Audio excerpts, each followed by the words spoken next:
राष्ट्रीय पत्रकार संघ के बैनर तले अजीत पाटकर एक हमारा पत्रकार साथी है जिसकी गिरफ्तारी हुई है 151 के तहत। पुलिस प्रशासन से हमने इस बारे में बात करने का कोशिश किया तो उन्होंने बताया कि शराब के नशे में हुड़दंग कर रहा था, जबकि एक सत्यता नहीं है।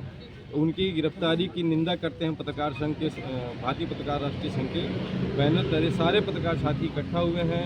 एडिशनल एसपी से मिलने के प्रयास किए और इसके साथ कलेक्टर साहब से भी हम लोग मिलकर आ रहे हैं। उन्होंने बोला कि आप हम घर पे नहीं कार्यालय पे मिलते हैं, बस उनकी इंतजार कर रहे हैं। लेकिन हमारा एक ही मांग है कि हमारा जो साथी को गिरफ्तार किया गया है उसकी बेल आज ही हो और तत्काल हो, नहीं तो हमारा बैनर भारतीय राष्ट्रीय पत्रकार संघ किसी भी रूप में या धरना प्रदर्शन हो या गिरफ्तारी हो हम देने को तैयार हैं।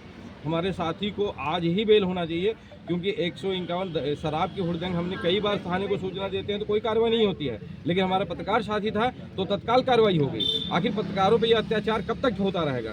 शासन प्रशासन मौका मिलते ही अपनी वाहवाही लूटने के लिए, अपने कॉलर खड़ा करने के लिए हमें इसी पत्रकार को बुला लेते हैं अपने पास, और आज जब जरूरत पड़ती है पत्रकारों को तो झूठा आरोप लगाकर उस पर कार्रवाई करने को तत्काल तैयार रहते हैं। ये इस तरह की दोहरी रवैया कब तक चलेगी? जैसा कि देखा जा रहा है अभी अंबिकापुर में मुख्यमंत्री के मौजूदगी में पत्रकारों के साथ ऐसा किया गया, और अभी ताज़ा मामला बैकुंठपुर में, इसमें आप क्या बोलना चाहेंगे? ये तो हमारा संघ पहले भी निंदा कर चुका है उसकी, और इसकी क्षमा याचना भी उनके नेताओं के द्वारा मांगा गया। उनको ऐसा महसूस हुआ कि हम पत्रकार साथी के साथ गलत किए हैं। और कोरिया जिला में भी जो लगातार घटना हो रहा है, सूरजपुर में भी घटना हुई है, तो ये सब लगातार पत्रकारों के साथ होता है। पत्रकार या तो खबरों का बहिष्कार करें, प्रशासनिक खबरों को लगाना बंद करें। जो भी एक कदम हमारा जो संघ निर्णय लेगा हम लोग सब उसी पे तत्पर रहेंगे। क्या लगता है क्षेत्रीय नेता जो भैयालाल रजवाड़े उनकी भी नहीं सुनेगा कलेक्टर? ऐसा हम लोगों को सूत्रों के द्वारा जानकारी मिली है कि भैयालाल जी ने कलेक्टर साहब से बात किया तो उन्होंने कहा कि थोड़ी सी हमें समय दें। सूत्रों से जानकारी मिल रही कहीं न कहीं कलेक्टर का इस विषय में हाथ है और उस पत्रकार को अंदर कराने में कलेक्टर साहब की पूरी संलिप्तता है। हम लोग जो इस तरह से बात कर रहे हैं वो पत्रकार की बेलेबल नहीं होने का प्रयास में है कि बेल ना दिया जाए। कलेक्टर साहब इसमें पूरी तरह संलिप्त है। वो एक जिले का मुखिया है और पूरे जिला उनका एक परिवार की तरह है। अगर परिवार के किसी सदस्य से गलती होती है तो क्षमा याचना के लिए लायक है, वो क्षमा किया जा सकता है। जब पत्रकार साथी आपके साथ बैठ सकता है, आपकी सारे अच्छे बुरे खबरों को लगा सकता है, तो हमसे अगर गलती हो गई, मान लो नशे की हालत, आप कहते हो मैं नशे में हूँ, तो मैं नशे को मानता हूँ कि आपने नशे में था हमारा पत्रकार साथी, लेकिन गलती हो सकती है ना।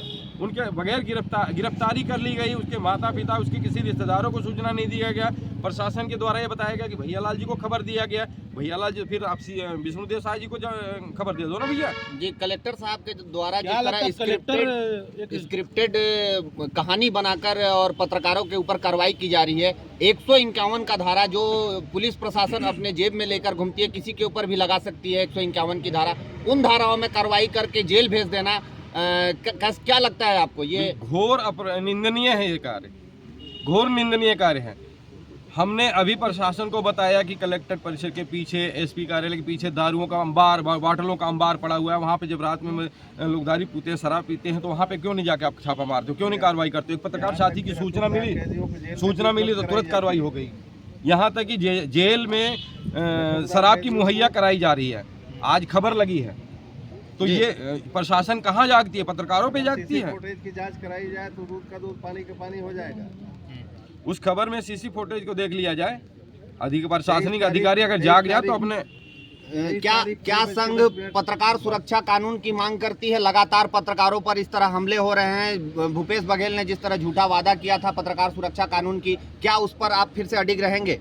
बिल्कुल अडिग रहेंगे। भूपेश सरकार हम पत्रकारों के साथ छलावा किया है और आशा उम्मीद भी करते हैं भारतीय जनता पार्टी के विष्णुदेव साहब मुख्यमंत्री जी से कि हमारी पत्रकार सुरक्षा कानून लागू करें, और हमारी ये मांग बराबर बनी है और बनी रहेगी। इस मांग की लड़ाई हमेशा लड़ते रहेंगे, तत्पर रहेंगे। धन्यवाद जी। जैसा कि कलेक्टर महोदय जो है तो इस प्रकार के कार्य किए हैं, उनके ऊपर कार्रवाई होना चाहिए या नहीं होना चाहिए?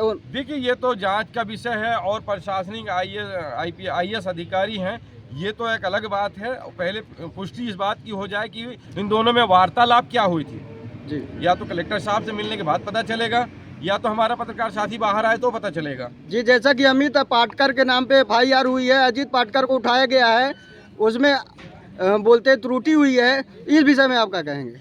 देखिए, वो तो अपना त्रुटि बता रहे हैं, लेकिन सत्यता यह है कि FIR आपने अमित पाटकर के नाम से किया, फिर गिरफ्तारी अभी अजीत पाटकर को क्यों किए?